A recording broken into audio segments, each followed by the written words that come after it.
तो सुंदर सुंदर वस्तुएं, साज सज्जा की, सुख सुविधाओं की, सब हमें घर परिवारों में नजर आती है। लेकिन जब किसी तीज त्योहार के ऊपर यज्ञ कराना हो, हवन कराना हो, तो जो हमें धार्मिक बनाने वाली विधा है, उस विधा से संबंधित चीजें हमारे घर में नजर नहीं आती।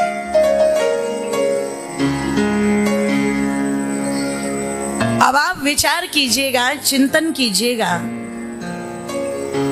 फिर हम बैठ कर के कहते हैं आश्चर्य के साथ में कि धीरे धीरे हमारी संख्या कम हो रही है और दूसरों की संख्या धीरे धीरे, बोलो, बढ़ती जा रही है। और एक मोटा मोटी एक आंकड़ा तो सब जानते हैं। मैंने संकेत किया था कि आज से 2500 वर्ष पहले जिस ईसाईयत का नामो निशान नहीं था,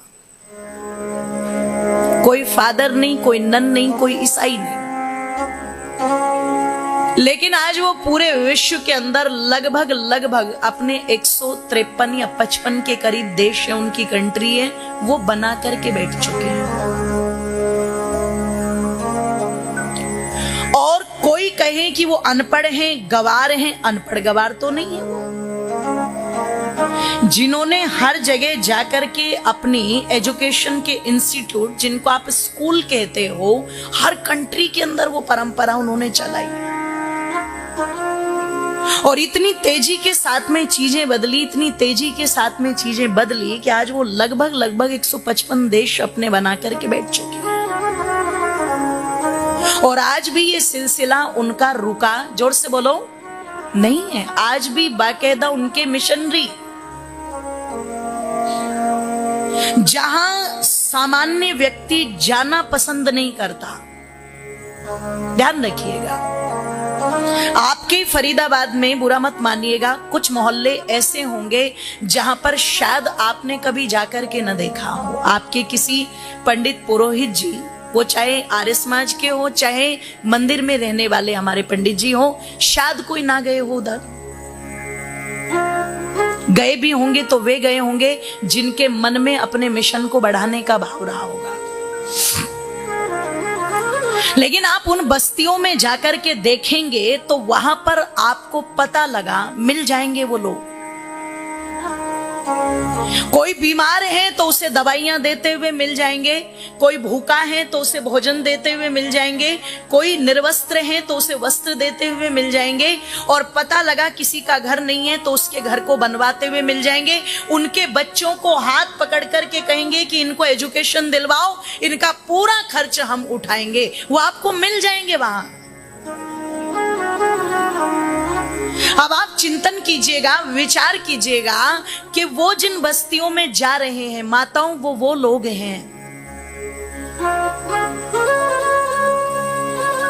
जिनको उनके वालों ने तो कभी आकर के पूछा नहीं। पर जब कोई भी व्यक्ति एक मसीहा की तरह प्रकट होकर के आएगा और उनकी मदद करेगा, उनकी सहायता करेगा, तो उनकी श्रद्धा किन के प्रति बनेगी? जोर से बोलो, उनके प्रति। और जब उनके प्रति उनकी श्रद्धा बनेगी तो धीरे धीरे एक सिलसिला आरंभ होता है। क्या तुम्हारे कृष्ण के मानने वाले तुम्हारे पास आए? बोले नहीं।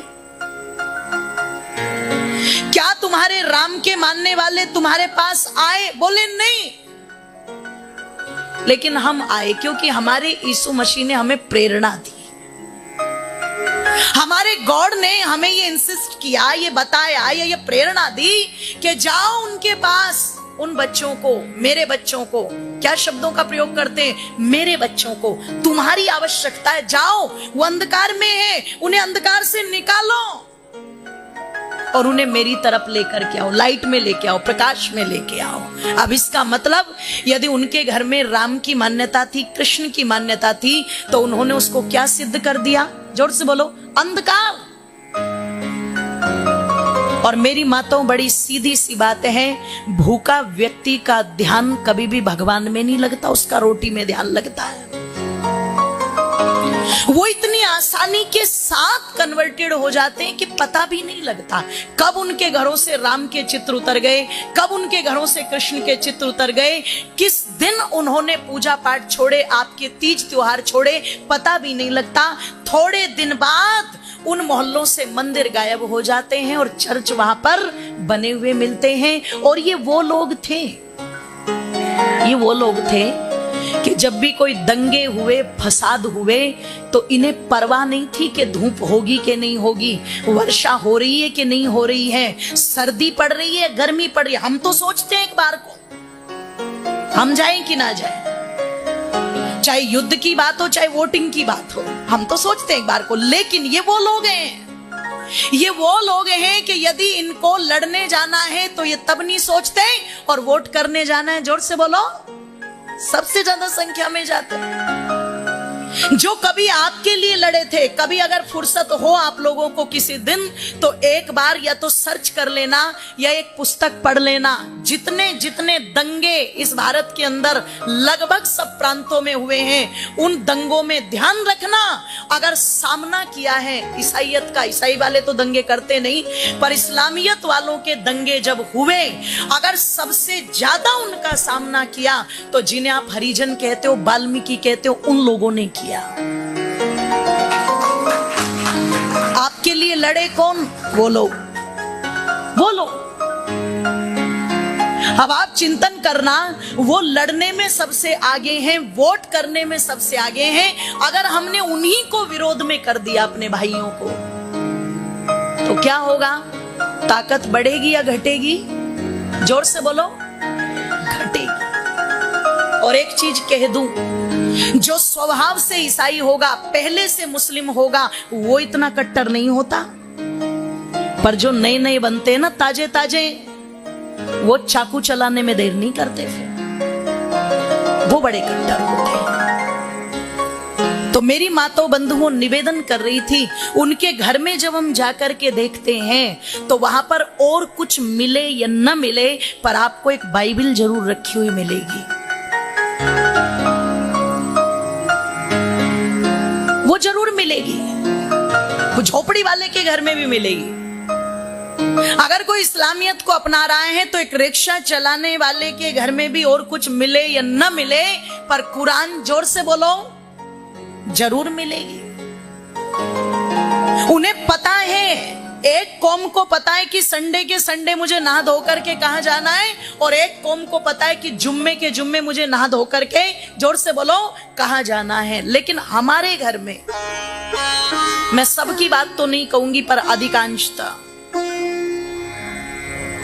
मनोरंजन के बहुत सारे साधन, बहुत सारी सुख सुविधाओं के साधन, सब कुछ मिल जाएगा। लेकिन जब बात आती है हमारे धर्म की, हमारी आस्था की, तो फिर जिस यज्ञ को विद्वान बार बार कहते हैं, यज्ञो वही श्रेष्ठतम कर्म, इससे उत्तम कर्म संसार में कोई दूसरा नहीं है, वो यज्ञ कुंड, यज्ञ के पात्र हमारे घरों में, जोर से बोलो, यहां तक कि जिस वेद को परमपिता परमेश्वर की वाणी कहा जाता है, जिस वेद के विषय में महर्षि दयानंद ने लिखा, वेद सब सत्य विद्याओं का पुस्तक है, वेद का पढ़ना, पढ़ाना, सुनना और सुनाना सबका क्या है जी? बोलो, परम धर्म है। कमाल की बात तो ये है, वो हमारी धर्म की पुस्तक हमारे घरों में, बोलो, नहीं मिलेगी। जो धर्म चिन्ह है, ये जो पवित्र, शास्त्री जी कह रहे थे ना, इसको उतारना मत। क्यों? क्योंकि ये हमारी संस्कृति का, बोलो, प्रतीक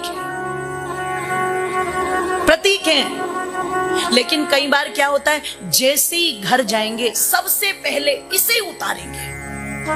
ऐसा लगता है जैसे आर्य समाज वालों ने कोबरा डाल करके गले में भेज दिया हो, है जी। और कई बार तो व्यक्ति बड़ी शालीनता से, बड़ा प्यारा भी लगता है ये कहता हुआ, वो बोले इसलिए उतार दिया बहन कि इसके नियम बहुत ज्यादा है ना। मैंने कहा भाई, क्रेन थोड़ा उठानी है, नियम क्या है? अपने खान पान को शुद्ध रखो, माता पिता के प्रति कृतज्ञ बनो, उनकी सेवा करो, बड़ों का सम्मान करो, उनका आदर करो, अपनी संस्कृति का सम्मान करो। अगर ये नियम आपको लग रहे हैं कि ये गलत है, हम अपना नहीं सकते, हम माँ बाप की सेवा नहीं कर सकते, हम अपने खान पान को शुद्ध नहीं कर सकते, हम अपने आचरण विचार व्यवहार को शुद्ध नहीं कर सकते, तो फिर क्या खाक मानव जीवन जी रहे हैं हम लोग? नियम तो केवल इतना ही है, और तो कोई नियम नहीं है। अब कोई कहे कान पे टांगना है, कोई कहे जी ऐसे डालना है, कोई कहे नहीं। 3 तरीके पहनने के, एक तो सीधा सीधा डाल लो, एक गले में से एक लपेटा दे करके डाल लो, या फिर माला की तरह जैसे मैंने डाला हो ऐसे डाल लो। कान पे लपेटना है तो लपेटो, हालांकि उसके वैज्ञानिक कारण है कई, पर बस ये गंदा ना हो पाए इस स्थिति के लिए आप उसे माला की तरह पहन लो, तो लपेटने की जरूरत नहीं पड़ेगी, लेकिन पहने जरूर। क्योंकि ये जो यज्ञोपवीत है ये भी हमारी धार्मिक संस्कृति का, जोर से बोलो, चिन्ह है। ये भी चिन्ह है। कोई कहता है अगर मैं यज्ञोपवीत ना पहनूं तो क्या मैं माँ बाप की सेवा नहीं कर सकता? क्या मैं बिना यज्ञोपवीत के बड़ों का आदर नहीं कर सकता? क्या मैं बिना यज्ञोपवीत के अच्छा नहीं बन सकता, खान पान को शुद्ध नहीं रख सकता? मैंने कहा बन सकते हो, बिल्कुल बन सकते हो। लेकिन आप विचार करना, चिंतन करना, अगर एक वकील, कोई वकील बैठा हुआ है कि यहाँ पर? चलिए धन्यवाद, क्या बात है, ये तो हमारे पदाधिकारी हैं। अगर एक वकील अदालत में वकालत करने के लिए जाते हैं और वो उस समय कोट को धारण करते हैं, किस कलर का होता है? ब्लैक, काला। अच्छा एक बात बताना, अगर वो काला कोट ना पहने तो क्या वो दलीलें भूल जाएंगे? जोर से बोलो। पर काला कोट क्या है? उनकी आइडेंटिटी है, पहचान है। एक फौजी जो बॉर्डर पर लड़ता है उसे अपने जान से प्यारी अपनी वर्दी होती है। क्या बिना वर्दी के वो दुश्मन को नहीं मार सकता? या बिना वर्दी के बंदूक नहीं चलेगी? चल सकती है, लेकिन वर्दी क्या है उसकी? बोलो, आइडेंटिटी है, पहचान है। दूसरे लोगों को देखो ना, एक तुर्की टोपी जाली वाली है जिसमें ना धूप रुके ना छाव रुके, जैसे छलनी रख ली हो सर पर, लेकिन उन्हें कोई प्रॉब्लम नहीं, कोई दिक्कत नहीं है। क्यों? क्योंकि वो उनकी, जोर से बोलो, पहचान है। आपके पास आपकी क्या पहचान है? आप अगर निकल रहे हैं, कोई दूसरा आपको देखे और देख करके आपके बिना बोले अनुमान लग जाए ये व्यक्ति राम को मानने वाला है, ये कृष्ण को मानने वाला है, ये वेदों को मानने वाला है, ये व्यक्ति आर्य समाजी है, आपकी पहचान।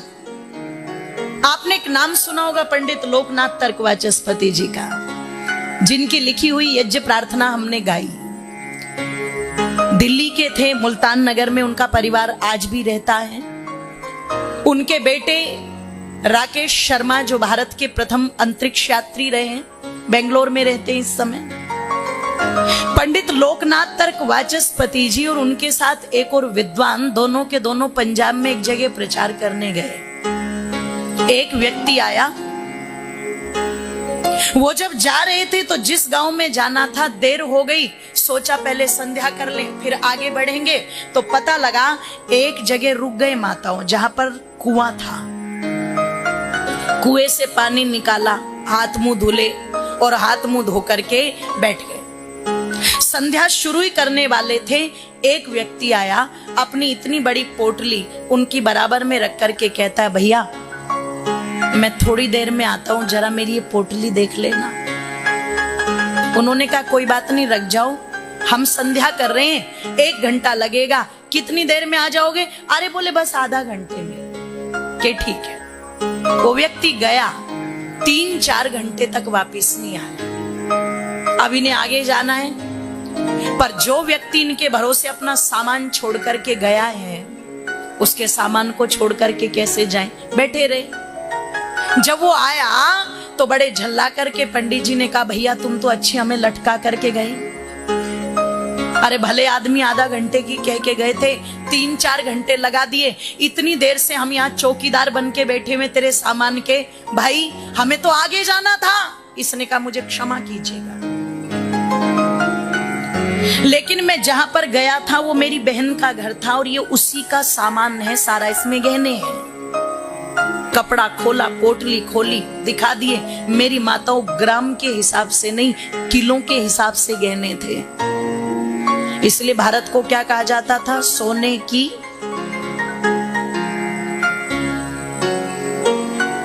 मेरी माताओं जब उन्होंने कहा, बोले मैं ये लेकर के नहीं जा सकता था, बहन के घर पर झगड़ा हो रखा था, अब झगड़ा शांत करके आया हूं, अब उसे चुपचाप दे आऊंगा। मेरी बहन हमारे पास रख गई थी इनको, मैं वापस लौटाने आया था। उसके ससुराल वालों को पता लगता तो उसके साथ और दुर्व्यवहार करते। अब झगड़ा शांत हो गया, अब जा रहा हूं, धीरे से चुपचाप बहन को दियाऊंगा, वो रख देगी। पंडित जी ने कहा अच्छा पागल आदमी है, हम तेरे रिश्तेदार नहीं, तू हमारा रिश्तेदार नहीं, हम तुझे नहीं जानते, तू हमें नहीं जानता, तू ये इतने गहने और हमारे पास रख गया और हम लेके भाग जाते तो? इसने कहा बिल्कुल भी नहीं भाग सकते थे। कि क्यों? कि आप आर्य समाजी हो ना। ना ना ना ना, अभी इतने खुश मत हो, पूरा सुन लो। आप आर्य समाजी हो ना, आप भाग नहीं सकते थे। उन्होंने कहा मैंने तुझे नहीं बताया कि हम आर्य समाजी है, तुझे कैसे पता लगा? तो बोले जिस समय आप संध्या करने के लिए हाथ पैर धो रहे थे तो मैंने आपके गले में 3 तार का यज्ञोपवीत देख लिया था, और मैं जानता था कि 3 तार का यज्ञोपवीत कौन पहनते हैं? जोर से बोलो। दूसरे तो 6 तार का पहनाते, 3 अपने और 3 अपनी पत्नी के, क्योंकि वहां तो महिलाओं को अधिकार नहीं दिया ना। पर आप सोचो कि महर्षि दयानंद की कितनी बड़ी कृपा हम पर है, जिस ऋषि ने हमें ये समस्त अधिकार दिए। ओ मेरी माताओं बंधुओं, जहां पुरुष के साथ साथ एक मातृशक्ति को भी यज्ञोपवीत पहनने का अधिकार महर्षि दयानंद कहते हैं होना चाहिए। और कह दूं, जब उन्होंने कहा 3 तार का जनेऊ देख करके अनुमान लगाया ये आर्य समाजी हैं और आर्य समाजी बड़े श्रेष्ठ होते हैं, इसलिए मैं आपके पास ये छोड़ करके चला गया। अच्छा, बिना बोले ही वो क्या है, उनका व्यक्तित्व क्या होगा, इसका प्रमाण मिल गया कि नहीं मिल गया? बोलो, मिल गया। इसलिए जनेऊ को धारण करो, इतनी इसमें संकोच नहीं होना चाहिए। जो यज्ञ है आपके घर में रोज नहीं होता कोई बात नहीं, लेकिन सप्ताह में कम से कम 1 यज्ञ तो जरूर हो। कोई सप्ताह में नहीं कर सकता तो कम से कम 1 यज्ञ मेरी माताओं महीने में तो जरूर होना। जोर से बोलो। उसके लिए यज्ञ कुंड हमारे पास हो, यज्ञ पात्र हमारे पास हो, और यज्ञ के सामान भी हमारे घर में होने चाहिए। होगा क्या? अपने आप आपकी श्रद्धा बनी रहेगी। ये चीजें भी कुछ कुछ याद दिलवाती रहती है, इसलिए इनको अपने घर में रखे जरूर। और मेरी माताओं, इसमें कोई संदेह नहीं है, जो व्यक्ति अपने धर्म के प्रति, धर्म के सिद्धांतों के प्रति निष्ठावान होता है, उसमें दृढ़ता अपने आप बढ़ती चली जाती है। और जो इन चीजों को एक साइड सब्जेक्ट समझ करके भुला देता है, उसके घर से ये चीजें अपने आप निकलती चली जाती हैं। और ये निकल गई तो ये मत सोचना तुम्हारा अस्तित्व बचेगा, ये बचने वाला नहीं है। इन चीजों को बचा लो, इन चीजों के प्रति श्रद्धावान बनो, तब जाकर के ये वैदिक धर्म सुरक्षित रहेगा। नहीं तो बांग्लादेश में तो लाइव टेलीकास्ट चल ही रहा है और उसको आप सब देख ही रहे हैं कि क्या स्थिति है। और कोई सोचे जी हम तो कोई बात नहीं अपने आप कर लेंगे। जिस देश में 15 साल तक प्रधानमंत्री रह चुकी हूं, और उसे रातों रात छोड़कर के वहां से भागना पड़ा हो, सोचना विपरीत परिस्थिति आने पर एक आम आदमी की क्या बिसात रह जाती है। ये सोचने वाली बात है। इसलिए आइए अंत में